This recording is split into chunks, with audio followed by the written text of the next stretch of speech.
What's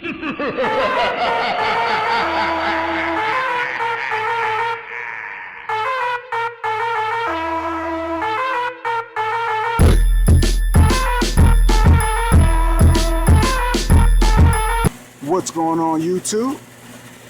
It's your boy Seth the Lawn Surgeon, and this video is a question I got asked like the last week sometime. The question was, how do you keep your, when you're using the push mower, how do you keep it from clumping, and how do you keep it from spraying out when you get to the end of your stripe and lift up your lawnmower, keep the grass from spraying out. So I figured instead of writing a very long explanation in the comment section, I would just make a video, go quicker, easier, and I can explain it better. So here we go. Alright, so I got my transformer and I got my time machine. The first part of the question is how do you keep from clumping, and that's three factors. First factor is moisture. When you have a lawnmower, a push lawnmower, and you're cutting, especially if you're using a mulching lawnmower and the grass is wet, it makes it easier for the clump. And the reason that is because the whole design of mulching lawnmowers is to keep all that grass up under the deck and mulch it and chop it up into small pieces. But if the grass is wet, it just turns into mush, so it can't chop it up. The second thing that causes clogging is deck height. If you're cutting the grass, if you have really tall grass, say the grass is like 6 inches tall and you're trying to cut it down to 3 inches, you're gonna get some clumps of grass left behind because the grass is too tall. At that point, 6 inches or higher, you're probably gonna need to like have the chute on, so you know the grass can spray out and spread. And but if possible, you want to raise your deck up to the highest level and just test it. I'll usually just, you know, raise it up to the highest level and I'll cut a little bit and back it up to see how it looks. See if it's clumping, if it's leaving grass. If it's leaving grass, then I'm gonna have to put the chute on. Third thing is power. Now, when I had this lawnmower, the first lawnmower I had, it was actually on this deck. That's why this is called a transformer, because I done switched it so many times. But I had a 4 horsepower engine on this deck, and that 4 horsepower engine would it cut fine. It was a very strong engine, but until I got this 1 yard that I got real healthy, and it started bogging down because it's only 4 horsepower. And I said I need a stronger motor. So luckily I found this motor and I put this motor on here, and it was fantastic. As you can see, this is a 6.75 horsepower. This was fantastic for about a year, until the grass got so thick that it was too thick for this mower. And so I said I gotta do something, because what will happen is when I'm cutting it, this is probably with Daryl Metner. He's the one who asked the question. Shout out to Daryl Metner. What happened was, like he said, what's happened to him, grass would be shooting out the sides, and then when I get to the end of my stripe, it would spray out the end.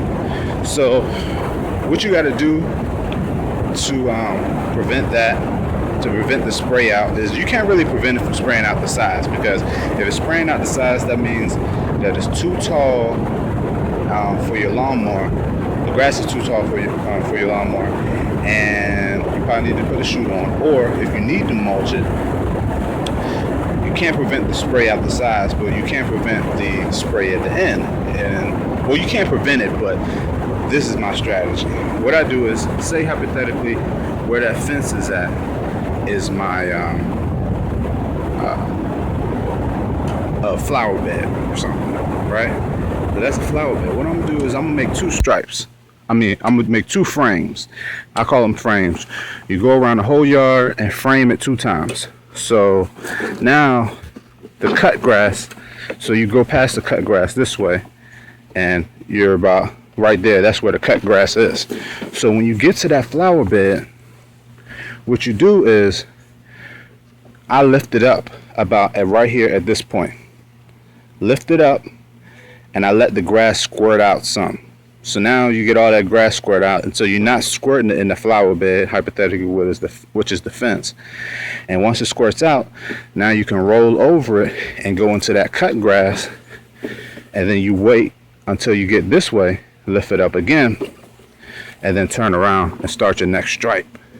And then once you finish, what I do is I go around on that frame. And I cut all that grass that I left up in that frame. So, I mean, that's a way to prevent that grass from spraying. You can't really prevent it. The only way to prevent it from actually spraying out is to get a stronger motor.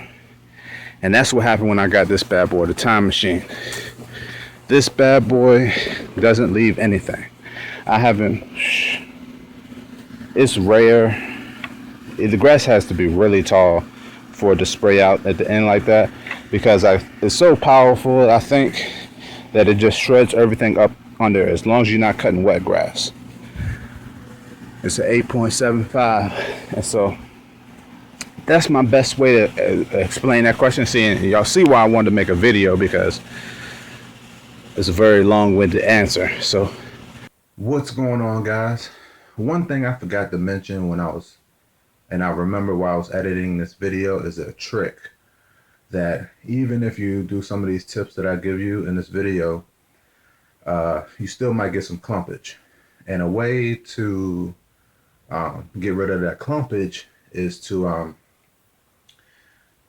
if you're cutting the grass high, like you're supposed to be cutting it, then you can take your leaf blower and blow it out. Because the reason it's clumping is because it's all in a bunch. All the grass clippings is all in a bunch. So if you go ahead and blow it with your leaf blower, you'll allow those clippings to spread apart, and they'll just fall down in between the blades of grass. Because if you're cutting somebody's house, you don't want to leave clumps. You want to make sure it's nice and clean. So sometimes those are things you have to do. You have to go through the whole yard if there's clumps all over the yard and spray it. But hopefully this video helps. Like I said, have any questions, I'll try to answer them. Leave them in the comments section. Thanks for watching.